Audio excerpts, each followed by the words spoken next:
Assalamualaikum warahmatullahi wabarakatuh. Halo semuanya, apa kabar? Semoga sehat selalu dan dalam lindungan Allah Subhanahu wa taala. Amin. Saya Nur Hayati, kelas 3E, Prodi Pendidikan Agama Islam, Institut Agama Islam Negeri Curug. Baiklah, kali ini kita akan mempelajari tentang pengertian, fungsi, dan jenis-jenis media pembelajaran. Sebelumnya, apa sih media?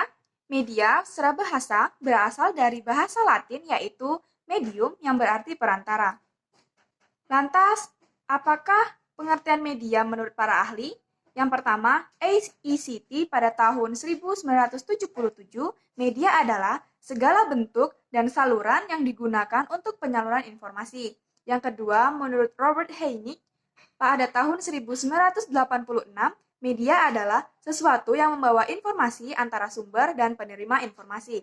Yang ketiga, menurut Miarso pada tahun 1989, media adalah segala sesuatu yang dapat digunakan untuk menyalurkan pesan yang merangsang pikiran, perhatian, perasaan, dan kemauan pelajar untuk belajar.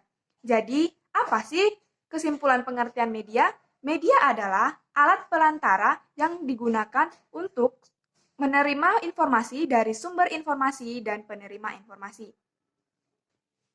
Setelah mempelajari pengertian media, kita beralih ke pengertian media pembelajaran. Apa sih pengertian media pembelajaran?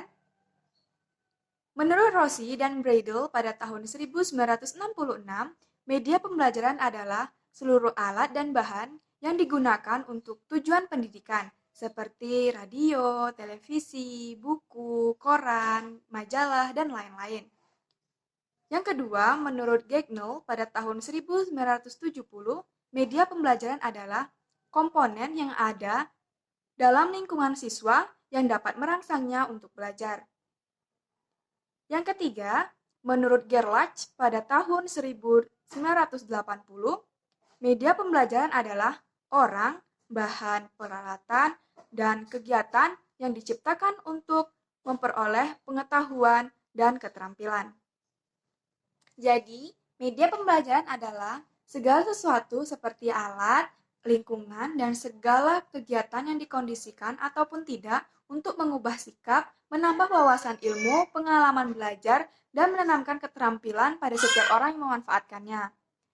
Atau media pembelajaran adalah segala sesuatu yang dapat digunakan untuk menyalurkan pesan atau bahan pelajaran sehingga dapat merangsang perasaan, pikiran, perhatian peserta didik dalam melakukan kegiatan belajar mengajar dan untuk mencapai tujuan belajar.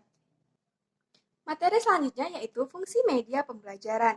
Menurut Levy dan Lenz pada tahun 1982 mengemukakan bahwa 4 fungsi khususnya media visual, yaitu atensi, afektif, kognitif, dan kompensatoris.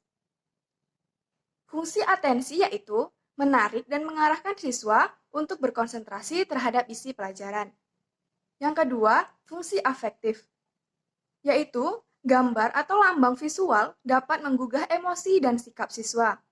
Yang ketiga, fungsi kognitif, yaitu memperlancar pencapaian tujuan untuk memahami dan mengingat informasi atau pesan yang terkandung di dalam gambar. Selanjutnya, fungsi kompensatoris, yaitu membantu siswa yang lemah dalam membaca untuk mengorganisasikan informasi dalam teks dan mengingatnya kembali. Yang kedua yaitu menurut Surjana dan Rifai pada tahun 1992. Media pembelajaran berfungsi, yang pertama, dapat menumbuhkan motif belajar siswa karena pengajaran akan lebih menarik perhatian mereka. Yang kedua, makna bahan pengajaran akan menjadi lebih jelas sehingga dapat dipahami isinya dan memungkinkan terjadinya penguasaan serta pencapaian tujuan pengajaran. Yang ketiga, metode pengajaran akan lebih bervariasi, tidak hanya didasarkan atas komunikasi verbal melalui kata-kata saja. Dan yang keempat, siswa lebih banyak melakukan aktivitas selama kegiatan belajar, tidak hanya mendengarkan tetapi juga mengamati dan melakukannya secara langsung. Itulah fungsi dari media pembelajaran. Materi selanjutnya yaitu jenis-jenis media pembelajaran. Menurut Jamarah dan Asman pada tahun 2014, terdapat 3 jenis-jenis media pembelajaran. Yang pertama, media auditif, Media visual, media audiovisual. Yang pertama, media auditif adalah media yang mengandalkan kemampuan suara saja. Contohnya seperti radio, kaset rekaman, dan lain-lain. Yang kedua, media visual adalah media yang mengandalkan indera penglihatan, seperti foto, gambar, poster, dan lain-lain. Yang ketiga, audiovisual adalah media yang mempunyai unsur penggabungan, yaitu unsur suara dan unsur gambar. Contohnya televisi, kaset radio, dan lain sebagainya. Terima kasih telah menyaksikan video media pembelajaran ini. Semoga bermanfaat. Saya akhiri. Wassalamualaikum warahmatullahi wabarakatuh.